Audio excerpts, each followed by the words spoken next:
tolong bujuk saya supaya sholat. Puasa saya lakukan, semua saya lakukan kecuali sholat. Ketika Allah perintahkan ibadah-ibadah yang lain, itu cukup perintah ayat saja turun. Allah perintah haji, ayat saja turun. Allah perintah puasa, ayat saja turun. Allah perintah bayar zakat, ayat saja turun. Tapi ketika Allah perintah sholat, tidak boleh ayat turun. Nabi dijemput oleh 2 malaikat, kemudian diajak naik, ketemu dengan Allah untuk menerima perintah ini. Kenapa? Karena perintah ini sangat penting. Mas, saya boleh dagang, bayar zakat sambil nyanyi. Saya boleh haji sambil nyanyi. Tawaf, labbaik Allahumma labbaik, labbaik la syarika laka labbaik. Boleh. Ya, saya bayar zakat boleh sambil nyanyi. Begadang jangan begadang. Kenapa? Sholat tak boleh. Allahu Akbar. Darah muda, darahnya pada batal sholat saya. Kenapa? Inilah puncak penghambaan kepada Allah. Jadi puncak penghambaan kalau saya meraku hamba, sholat. Yang paling mulia dalam tubuh kita, kepala. Adik-adik bercanda dipukul pantatmu masih senyum. Dorong dadamu masih senyum. Tapi jangan bercanda pukul kepalamu. Tak kau pukul kepala saya pasti saya marah. Kenapa? Harga diri di sini. Tapi ketika kita sholat, anggota tubuh yang paling mulia, kepala, rendahkan seperti kakimu. Kita akan masuk ke next block. Ini penting. Kalau saya sudah mulai ini. Oke. Ya, karena kalau ketika saya tanpa mau sholat, saya melihat banyak koruptor sholat. ya, Saya melihat banyak orang sholat yang kalau saya ajak ngomong main HP, nggak punya adab. yang paling enak memang sholat tidak korupsi. Yang paling nyaman memang, paling ideal sholat jujur. Tapi wala talbisul haqqa bil batil, kata Allah. Allah tidak mencampurkan antara hak dan batil.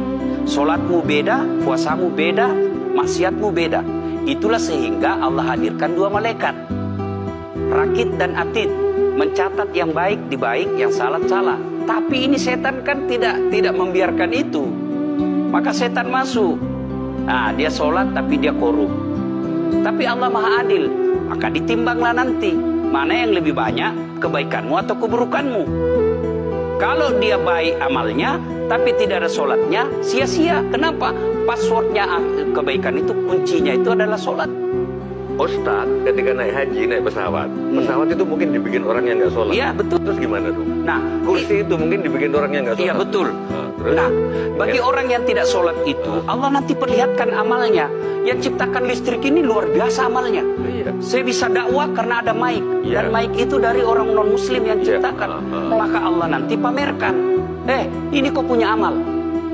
Ini 10 kuda, 10 miliar kau punya amal. Mana passwordnya? Mana kuncinya? Kuncinya itulah sholat. As-sholatu imanuddin, as-sholatu miftahul jannah. Sholat itu kunci kebaikan. Sholat itu tiangnya agama. Sebuah bangunan, dia bisa berdiri tanpa dinding. Sebuah bangunan, dia bisa kokoh tanpa atap. Tapi ketika bangunan tidak punya tiang, pasti tidak kokoh. Tiang itulah dalam agama sholat. Dia tidak husuk, tidak ada urusan. Allah tidak hitung kamu husuk atau tidak. Kamu datang deh sujud sama saya. Orang haji kan melempar 3 jumroh. 1 tiang, 7 batu. Kenapa tidak dikumpul saja itu? 1 kali lempar, tak, tak, tak. Kenapa? Kenapa mesti 3 hari dan kenapa mesti 3 titik? Itu pesan moralnya, melawan setan itu perlu napas panjang. Dengar azan, jangan pikir saya tahu duit tebar itu. Tidak usah kau sholat, nanti kau tua. Anggaplah pergi sholat, setan menyerah, tidak. Buru-buru kamu, buru-buru. Akhirnya apa? Wudhu tidak sempurna. Anggaplah Anda wudhu dengan sempurna, setan menyerah, tidak. Masuk masjid, tidak usah sholat sunnah, tidak usah sholat sunnah. Prinsipnya setan, kalau dia tidak bisa dikalah, jangan untung. Ya, gimana Mbak Teja? Udah teryakinkan? Oke.